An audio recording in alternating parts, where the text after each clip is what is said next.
आत्मा का आईना।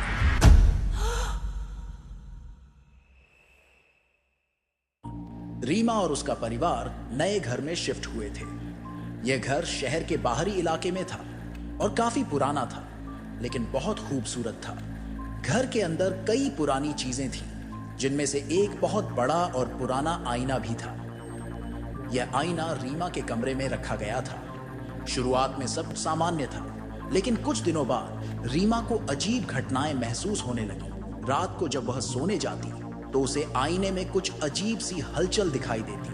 उसे लगता कि आईने में कोई परछाई है जो उसे देख रही है। उसने सोचा कि यह सिर्फ उसकी कल्पना है और उसने इस पर ध्यान नहीं दिया।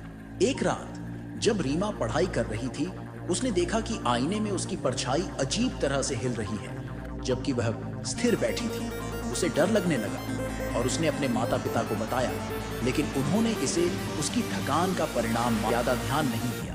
अगली रात जब रीमा सो रही थी, उसे महसूस हुआ कि कोई उसके पास खड़ा है। उसने आंखें खोली और देखा कि आईने में एक अजीब सी परछाई है जो उसकी ओर देख रही है। वह घबराकर उठ गई और लाइट जला दी, पर कुछ नहीं था। उसने सोचा कि यह सिर्फ एक बुरा सपना था, लेकिन चीजें और भी खराब होने लगी। हर रात आईने में वही परछाई दिखने लगी और रीमा का डर बढ़ता गया। एक दिन रीमा ने फैसला किया कि वह इस आईने का रहस्य जानकर ही रहेगी। उसने आईने की पिछली तरफ देखा और पाया कि उस पर कुछ अजीब निशान थे जो शायद किसी पुराने जादू का हिस्सा हो सकते थे। रीमा ने अपने दोस्त राज को बुलाया, जो पुराने रहस्यों और कहानियों में रुचि रखता था। राज ने कहा कि यह निशान एक प्राचीन मंत्र का हिस्सा हो सकते हैं, जिससे आत्माएं आईने में फंसी रह सकती हैं। उन्होंने एक तांत्रिक को बुलाने का निर्णय लिया। तांत्रिक ने आईने को देखा और कहा, यह आईना श्रापित है।